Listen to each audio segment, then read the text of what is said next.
اور جیسے میں وکیل ہوں سرکار کا تو میں کس عہدے سے ریزائن کروں گا؟ نہیں، وہ آپ کی بات ٹھیک ہے. اور دوسری بات یہ ہے جو اٹارنی جنرل ہیں، دیکھیں طارق صاحب نے ایک بات کہی ہے، وہ میں نہیں اس کو حقائق کی بات ہے کہ وہ ادھر تھے، مگر ان کا فرق یہ تھا کہ جو پیش ہوئے ہیں یہ بھی جانتے ہیں ادھر وہ کورٹ کی سرکار کی طرف سے پیش نہیں ہو رہے تھے، وہ ان کورٹ نوٹس پیش ہو رہے تھے، تو شاید ان کی اس سلسلے میں کوئی بات ہو. ویسے مخدوم صاحب جو ہیں بنیادی طور پہ اچھے آدمی ہیں، نوبل آدمی ہیں، لائق آدمی. لیکن کیا آپ اس رائے سے اتفاق نہیں کریں گے کہ وہ جو کچھ بھی کرتے رہے اس کی وجہ سے آپ لوگ کورٹ میں امبیرس تو ہوئے؟ آپ نے احمد میر صاحب شہادت کر رہے ہیں اس لیے بات سنیں، آپ نے بصیر ظفر سے کافی کھلوا لیا، میرے سے کیوں کھلوانا؟ مجھ سے آپ نے کھلوا دیا کہ اگر مجھے فائنل فیصلہ آئے گا اور اس میں اگر میرے خلاف یا کچھ بات ہوگی تو پھر میں استعفیٰ دے دوں گا. کافی نہیں ہے اس کا. دوسری بات یہ آپ سیریس نہیں، ویسے آپ کے خیال میں بصیر ظفر صاحب کو سر یہ بات یہ میں اس لیے میں کہتا ہوں، مجھے ایک بات پہ میں نے پہلے بھی کہا، یہ بات جو انہوں نے کہا ہے نا، ہونا یہ چاہیے ضرور کسی ان کو، اگر کیونکہ ان کی وزارت سے مسئلہ ہے تو یہ وہ علیحدہ بات ہے کہ حکومت اس کو منظور کرے یا نہ کرے، کسی نہ کسی کو رسپانسبلٹی تو لینی ہے. تو بصیر ظفر صاحب کو ریزائن کرنا چاہیے؟ میرا خیال ہے ریزائن، وہ کہتے ہیں ہم پڑھ کے کروں گا، تو اس وقت پہ آپ چھوڑیے. ہاں یہ بات درست ہے کہ جیسے کہتے ہیں وہ ایک جو رسپانسبلٹی ایکسیپٹ کرنے کا کانسیپٹ ہے نا، وہ ہمارا یہی ہے کہ جیسے انہوں نے کہا کہ ٹرین کا ایکسیڈنٹ ہوتا ہے ادھر، اب ریلوے منسٹر کا تو اس میں کوئی قصور نہیں ہے، مگر ہی از دی ہیڈ آف دا ڈپارٹمنٹ، وہ پھر کرتے ہیں اور عام طور پہ ایسے استعفے منظور بھی نہیں ہوتے. اچھا، وہ سگنیفیکینٹ ان کی ہوتی ضرور ہے کہ ہم کرتے ہیں. آپ جب پی سی بی کے چیئرمین تھے، انہوں نے آپ کو پتا استعفیٰ دیا تھا تو نہیں منظور کیا صدر نے. اچھا مجھے یہ بتائیے جسٹس طارق صاحب کہ اب آج فیصلہ آیا ہے، اس کے بعد اب جو چیف جسٹس افتخار چودھری کے وکلا ہیں اور سپریم کورٹ بار کے عہدیدار ہیں ان کی بھی میٹنگ ہے، دوسری طرف جسٹس قیوم صاحب بھی ایک اہم میٹنگ میں جا رہے ہیں وزیر اعظم ہاؤس میں، تو یہ اب فیصلے کے بعد آپ بھی میٹنگ کر رہے ہیں، وہ بھی میٹنگ کر رہے ہیں، اب آپ کا آئندہ حکمت عملی کیا ہے؟ دیکھیں گزارش یہ جو ہماری as a matter of fact جو میٹنگ آلریڈی شیڈیول تھی، تو یہ جو ہے نا جہاں 9 مارچ کو جو سٹرگل شروع ہوئی تھی نا انڈیپینڈنس اور جوڈیشری کے حوالے سے، وہ تو آج اب منزل مقصود تک پہنچ گئی ہے. اب چیف جسٹس صاحب جانے اور ان کے سپریم کورٹ جانے، ہمارا کام ختم. لیکن سائملٹینیسلی آپ دیکھ رہے ہیں کہ یہ ملک میں جو اس وقت حالات ہیں اور جو کچھ اس ملک میں ہو رہا ہے، یعنی کہ اب میں یہاں سے اب سپریم کورٹ تک جاؤں تو کوئی بھی آدمی جو ہے اس بات کی گارنٹی یا ایشورنس بھی نہیں دے سکتا کہ میں وہاں پر زندہ سلامت بھی پہنچوں گا یا نہیں. یہ ایک بڑا سیریس سوال ہے، اور میں یہ عرض کر رہا ہوں کہ آج کل کے وقت سے ایک ہی بات آتی ہے کہ دیکھیں 8واں سال ہے مشرف صاحب کو، اور اس سے پہلے یہ تیسرے ملٹری ڈکٹیٹر ہیں جنہوں نے 10 سال 11 سال گزارے. لیکن بدقسمتی یہ ہے کہ جب ایوب صاحب گئے یا یحییٰ گیا یا اپنا ضیاء صاحب گئے یا مشرف صاحب آج جس اسٹیج پر ہیں، تو جس وقت انہوں نے ٹیک اوور کیا تھا یا جس وقت یہ گئے تو ملک کو انتہائی برے حالات میں چھوڑ کر گئے.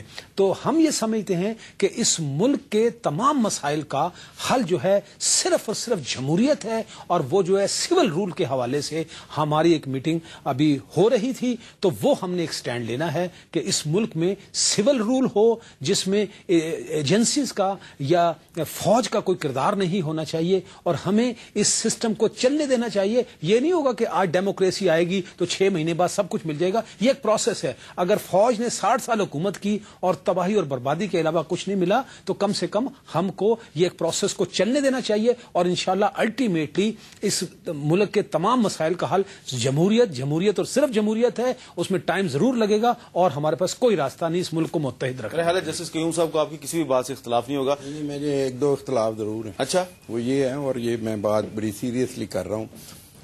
یہ ٹھیک، مجھے 2 چیزیں کا طارق صاحب سے اختلاف بڑا، جمہوریت ہونی چاہیے. کیا ہے، صدر جو ہے الیکٹڈ ہونا چاہیے. اسی سپریم کورٹ نے، اسی چیف جسٹس صاحب ان کے ممبر ہیں، کہا ہے کہ صدر ڈیولی الیکٹڈ پریزیڈنٹ ہے. اگر ہم سپریم کورٹ کا فیصلہ مانتے ہیں پھر یہ فیصلہ ہمیں نہیں ماننا چاہیے، پھر یہ فیصلہ ماننا چاہیے. اور دوسری جو حکومت آپ دیکھیے، وزیر اعظم آپ کا الیکٹڈ ہے، پارلیمنٹ آپ کی کام کر رہی ہے، پریزیڈنٹ کو سپریم کورٹ نے کہا ہے آپ وردی بھی رکھ لیں. تو پھر آپ کس طرح یہ کہہ سکتے ہیں کہ اس وقت سول حکومت نہیں ہے؟ لیکن نومبر 2007 کے بعد وہ تو بات کی بات ہے نا، جب نومبر 2007 آئے گا اس وقت بات، آج کی بات کر رہا ہوں. اس وقت مجھے پتا ہے وہ وردی اتار دیں گے. یہ اللہ جانے، مجھے نہیں پتا، مجھے انہوں نے پوچھا نہیں، نہ ہی میں ان کا ایڈوائزر ہوں، نہ ہی میری ان کی اس مسئلے پہ کبھی بات ہوئی. اچھا یہ بتائیں کہ آپ کی حکومت کے وکلا کی اب آئندہ حکمت عملی کیا ہے؟ کیا آپ آج کا جو شارٹ آرڈر ہے اس کے بعد آپ جب ڈیٹیلڈ آرڈر آئے گا آپ ریویو پٹیشن میں جائیں گے؟ سر یہ ڈیپینڈ کرتا ہے آرڈر کیا ہے. کہ اگر آرڈر میں کوئی ایرر ہوگا اس نوعیت کا جو ریویو ہونا چاہیے تو ضرور ہوگا. گنجائش موجود ہے ریویو پٹیشن کی؟ وہ تو ہر کیس میں گنجائش ہوتی ہے، مگر ڈیپینڈ کرتا ہے آرڈر کیا ہے. میں اگر آپ ذاتی طور پہ مجھے پوچھتے ہیں تو طارق صاحب کی یہ بات درست ہے کہ کئی آرڈر ایسے ہوتے ہیں جس میں ریزنز نہیں ہوتے، مگر میں نے اس طرح کا اتنی نوعیت کا کوئی شارٹ آرڈر اتنا شارٹ نہیں دیکھا. تو یہ تو میں صحیح کہہ رہا ہوں نا کہ بہت ہی شارٹ نہیں. یہ وہ مرڈر کیس ہو اس میں کر دیتے ہیں، سیول اپیل ہو کر دیتے ہیں. میں نے خود بھی ایز جج بھی فیصلے کیے، شارٹ آرڈر دیے، مگر وہ شارٹ آرڈر بھی 7-8 صفحے کا ہوتا تھا. نواز شریف کے کیس میں شارٹ آرڈر ہوا، دوسرے بے نظیر بھٹو کے کیس میں شارٹ آرڈر ہوا. وہ شارٹ آرڈر بھی تھا جو سیلف ایکسپلینیٹری تھا، لوگوں کو اس کی وجہ سمجھ لگتی تھی کہ کیا ہوا ہے.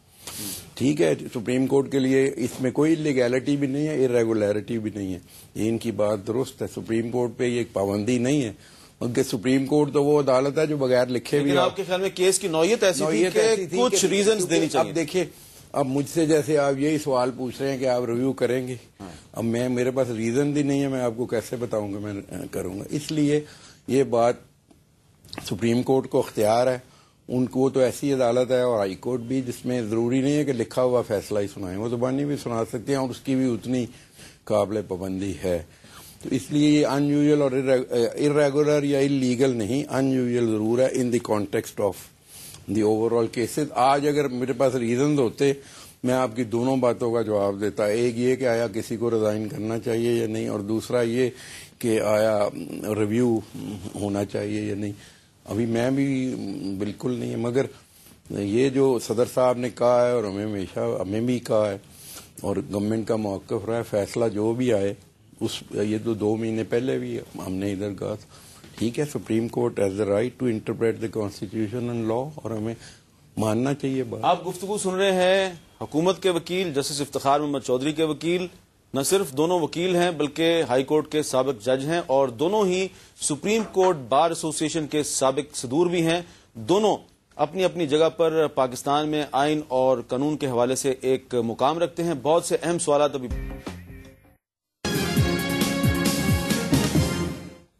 وقفے کے بعد پروگرام میں دوبارہ خوش آمدید. بریک کے بعد ایک نئے مہمان نے ہمیں جوائن کیا ہے. تعارف کروں گا جناب سلیم بخاری صاحب، انگریزی اخبار دی نیوز کے ایڈیٹر ہیں. بخاری صاحب بہت شکریہ. صدر صاحب کا روٹ لگا ہوا تھا، آپ لیٹ ہو گئے ہمارے پروگرام میں. کوئی بات نہیں، لیکن لوگ یہ جاننا چاہتے ہیں کہ یہ جو ایک ہسٹوریکل فیصلہ آیا سپریم کورٹ آف پاکستان کا، کیا آپ سمجھتے ہیں کہ اس کے بعد حکومت میں کسی نہ کسی کو استعفیٰ دینا چاہیے؟ دیکھیں، میں استعفے کا جواب دینے سے پہلے ایک چھوٹی سی بات عرض کرنا چاہتا ہوں.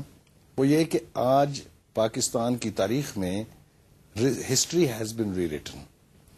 جسٹس منیر کا فیصلہ ہو یا کوئی دیگر فیصلے، جتنے بھی ملٹری ڈکٹیٹرز کے بارے میں سپورٹو ڈیسیشنز آتے رہے ہیں، یہ پہلا موقع ہے کہ judiciary has regained and re earned its respect and owner.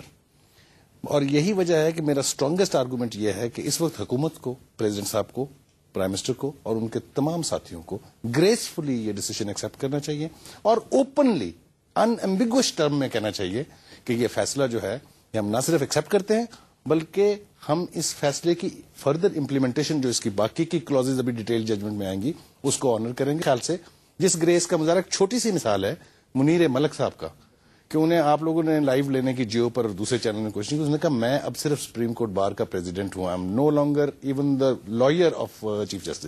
I think that kind of a grace should be shown. رہا استعفے کی بات، ملک صاحب کی بات میں سن رہا تھا، انہوں نے کہا کہ ریلوے کا ایکسیڈنٹ ہو جاتا ہے تو ریلوے کا منسٹر استعفیٰ دے دیتا ہے، وہ ایکسپٹ نہیں ہوتا. یہ بات بالکل ٹھیک نہیں ہے. Any number of time in history, particularly in Britain, جتنے ریل ٹرین ایکسیڈنٹس ہوئے ہیں اتنے ہی منسٹرز کے ریزگنیشن اور وہ ایکسپٹ ہوئے ہیں. Responsibility is always taken. I think grace should be shown, and all those, I don't want to name them here, all those who have been responsible for this reference, کسی بھی حوالے سے، کسی بھی طرح سے، they should show grace. Law minister, law secretary, attorney general, یہ تین تو آئی ایم شور، میں تو یہ توقع رکھتا ہوں، میں آپ کی طرح سے ڈاؤٹ فل نہیں، میرے خیال سے یہ ریزائن کریں گے. تینوں کو کرنا چاہیے، لیکن وہ چاہے ایکسپٹ نہ کریں پریزیڈنٹ صاحب. یہ ویسے ریزائن تو نہیں ہوگا کہ نسیم اشرف صاحب نے استعفیٰ دیا، صدر صاحب نے قبول نہیں کیا؟ نسیم اشرف صاحب کا استعفیٰ تو بالکل ایک میلو ڈرامہ تھا، اس کی تو بات ہی نہ کریں آپ. یہ سیریس افیئر ہے، وہ کرکٹ کی بات